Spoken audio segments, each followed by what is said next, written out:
Bienvenue dans Expertise, l'émission des entrepreneurs, des indépendants et de tous les audacieux. Se mettre à son compte, c'est le rêve de bon nombre d'entre vous, faire profiter de votre expertise. Et pour cela, il y a une solution, c'est devenir consultant. C'est ce que nous allons voir tout au long de cette émission avec nos deux invités. Odile Olivier, bonjour. Bonjour. Vous êtes directrice de petiteentreprise.net, une entreprise qui a 10 ans, qui est basée à Colmar et qui se développe, j'imagine. Ah oui, bah, si on est sur un salon, c'est que c'est bon signe. Avec vous, François Cata, bonjour. Vous êtes président de Lynx Consultant. Lynx, une société de portage salarial qui aujourd'hui est assez importante. En deux mots, ce serait en deux chiffres. En deux chiffres, Lynx créé en 98 et aujourd'hui c'est 800 consultants actifs. Très bien. Alors, la première des choses, on va parler des consultants. Et la première question que j'ai envie de vous poser, Monsieur Cata, c'est qui peut devenir consultant? Alors, pour devenir consultant, beaucoup de personnes se posent la question et le terme consultant peut prêter à confusion. Derrière le terme de consultant, on va parler certes de consultants, c'est-à-dire de personnes qui vont donner des conseils aux entreprises, mais également de formateurs, de managers de transition, de coachs, voilà, toute personne qui va être en capacité de réaliser ce qu'on appelle une prestation intellectuelle. Ponctuelle, pas forcément à très très long terme. Je dirais qu'il n'y a pas de règle en la matière. Ça peut être des prestations ponctuelles, régulières, dans la durée, courtes. Chacun en fonction du client, et tout dépend du client. Et quand il y a client, il y a une offre à lui proposer. Et justement, quand on veut devenir consultant, comment construit-on son offre de consultant, son offre de prestation de service? Alors, le premier conseil que je peux donner, c'est déjà d'aller à la rencontre de ses futurs clients ou de ses prospects et de ne pas construire son offre tout de suite, en fait. Et c'est ça l'erreur souvent des consultants, c'est qu'ils vont construire une offre selon leur expertise, qui est normale, mais qui va être très cadrée. Alors que l'idée, c'est de s'adapter au marché. Et pour s'adapter au marché, il faut le connaître, il faut aller à sa rencontre, essayer de découvrir en fait la cible et ensuite revenir et construire son offre en fonction de ce qu'on a constaté. Mais c'est tout un travail de réseau. Il faut aller voir des prospects potentiels, il faut voir la concurrence. Quelle est un petit peu la démarche idéale? Alors oui, tout d'abord, encore une fois, les prospects potentiels, parce que c'est eux qui détiennent la vérité, ce sont eux qui vont acheter vos prestations. Et ensuite se positionner par rapport aux concurrents. Mais d'abord, et ça c'est très important, aller à la rencontre d'un maximum de chefs d'entreprise. Alors quels sont les critères à prendre en compte pour bien se positionner? Alors, pour bien se positionner, on a compris dans le positionnement, il y a la posture qui peut varier selon l'expertise dont vous bénéficiez. Aujourd'hui, pour construire un positionnement, on va plutôt proposer aux porteurs de projet d'identifier quelle est leur expérience, de la transposer en expertise, de se dire bah voilà, j'ai telle expérience, mais c'est pas cette expérience que je vais proposer à mon client, c'est une expertise. De cette expertise, je vais aussi réfléchir à ce que j'aime faire.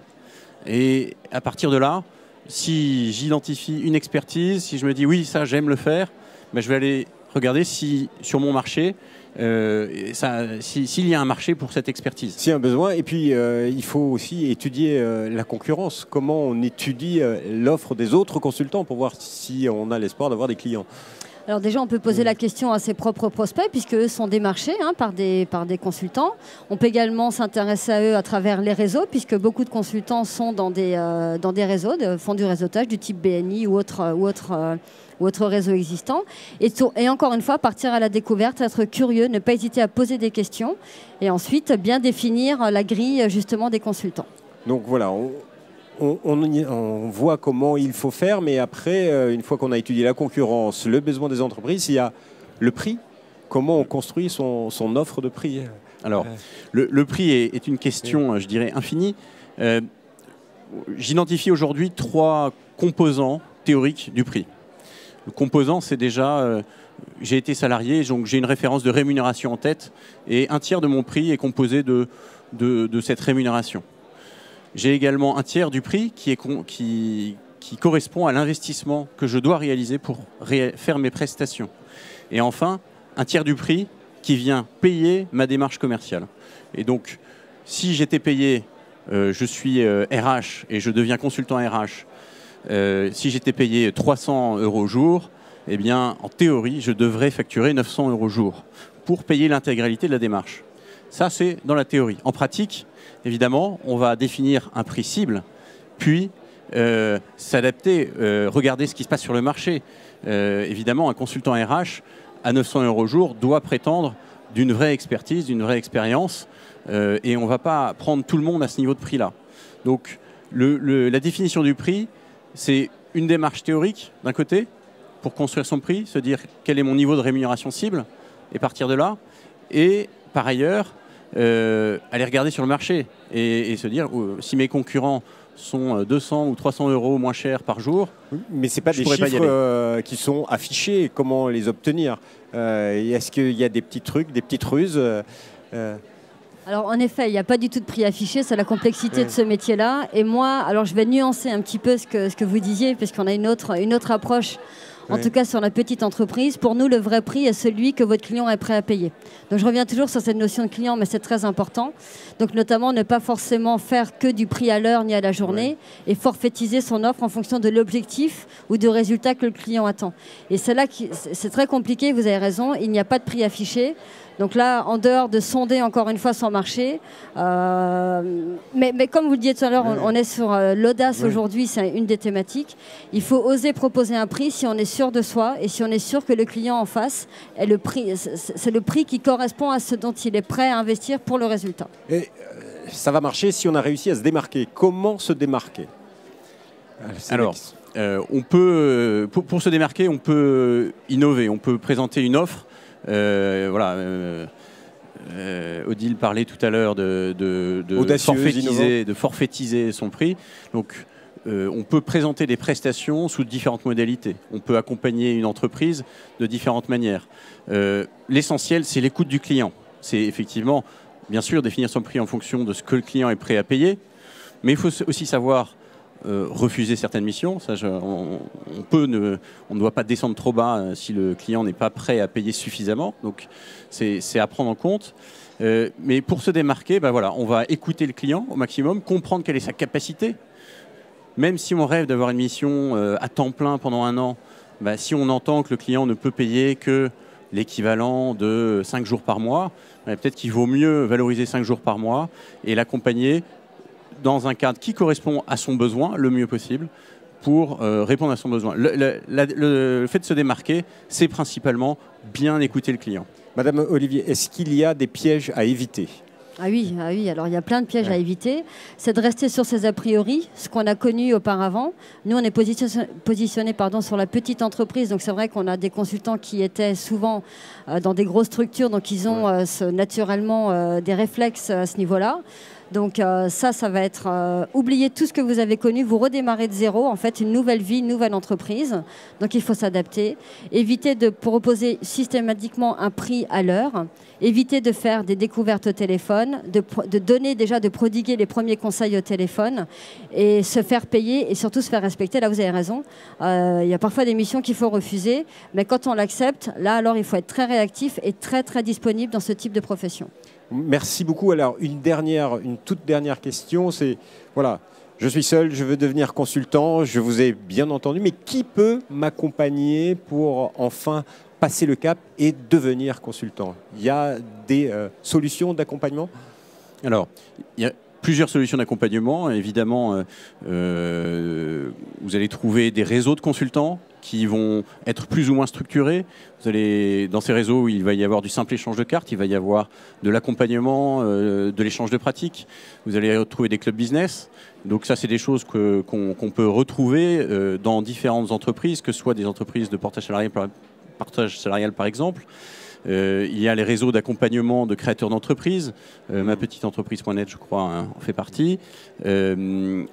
Voilà, il y a un nombre d'acteurs considérable aujourd'hui sur ce marché. On est sur un marché du consultant autonome, indépendant, freelance, qui est en croissance de 15%, en tout cas pour le portage salarial. C'est ce qu'on constate aujourd'hui. Et donc, effectivement, il y a beaucoup d'acteurs et ils sont plus ou moins structurés. Ils vont apporter des réponses plus ou moins fortes, plus ou moins Vous vouliez rajouter quelque chose? Alors si on pouvait compléter, effectivement, on peut être accompagné également par ses propres confrères, puisque c'est une profession où on est quand même assez unis. Et comme chaque consultant est plutôt complémentaire avec des expertises bien pointues, eh bien c'est bien aussi de faire son réseau et d'être complémentaire sur des consultants qui existent déjà ou avec des consultants qui existent déjà. Donc ses propres pairs, en fait, déjà dans cette profession, c'est déjà pas mal. Et d'avoir donc une offre presque conjointe sur certains projets. C'est ça, exactement. En tout cas, merci beaucoup à tous les deux pour ces conseils et infos pratiques. Restez sur le plateau, l'émission continue parce que maintenant c'est la rubrique Zoom et on va parler de poésie.